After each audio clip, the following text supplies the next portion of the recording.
I'm Pastor Steve. I will be doing 52 You Ponder That's based on the simple writings from the New City Catechism. There are acknowledgments each week to show you that they have given permission to use their excellent little booklet. So I hope you enjoy this series. So stay tuned.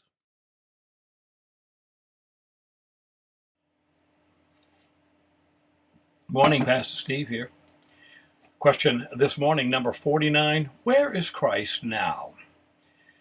The answer, Christ rose bodily from the grave on the third day after his death and is seated at the right hand of the Father, ruling his kingdom and interceding for us until he returns to judge and renew the whole world. Ephesians, first chapter, 19 through 21. What is the immeasurable greatness of his power toward us who believe, according to the working of his great might that he worked in Christ when he raised him from the dead and seated him at his right hand in heavenly places, far above all rule and authority and power and dominion, and above every name that is named, not only in this age, but also in the age to come. Now, they didn't include verse 19, but clarity demanded that I did. I love the words of John the disciple, the one he said he was the one who Jesus loved. I mean, he loved them all, but John got it, right? In 1 John 2, he shows us Christ's ideal and then the actual or real. He says in verse 1, my little children, I am writing these things so that you may not sin. But if anyone does sin, we have an advocate with the Father, Jesus Christ the righteous. He wants us to grow more and more like him, but he knows our frames, that we are but dust, and the psalmist said that. But he's there interceding for us, weak and wounded sinners. During the Civil War, there was a soldier who lost both his brothers and his dad to death on the same day. His mother had no one to work the farm, and he wanted to try to see if he could get released from duty to go home and at least take care of his mother. And they said, well, the only way to do that is to go to the Capitol and see the president.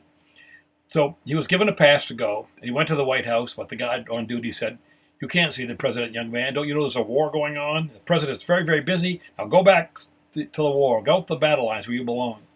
Well, the young soldier walked out to the front, was sitting on a little park bench not far from the White House. And a little boy came up to him, and the kid said, hey, mister, you look unhappy. What's wrong? The soldier looked at the little boy and began to spill his heart to him. He told of his father and his brother being killed in the war and of the desperate situation at home. He explained that his mother and his sister had no one to help them with the farm. The little boy listened and said, I can help you, sir. The guy looked kind of surprised, but he took the soldier by the hand and led him back to the front gate of the White House. Apparently, the guard didn't notice them because they weren't stopped. They walked straight through the front door of the White House, walked right in. After they got inside, they walked right past generals and high-ranking officials. Nobody said a word. The soldier couldn't understand why. Why didn't anyone try to stop them? They reached the Oval Office where the president was working. The little boy didn't even knock on the door. He just walked right in and led the soldier in with him. There behind the desk was Abraham Lincoln and the Secretary of State looking over battle plans that were laid out on his desk.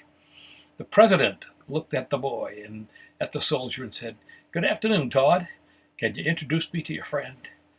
Todd Lincoln said, yep, Daddy, this soldier needs to talk to you.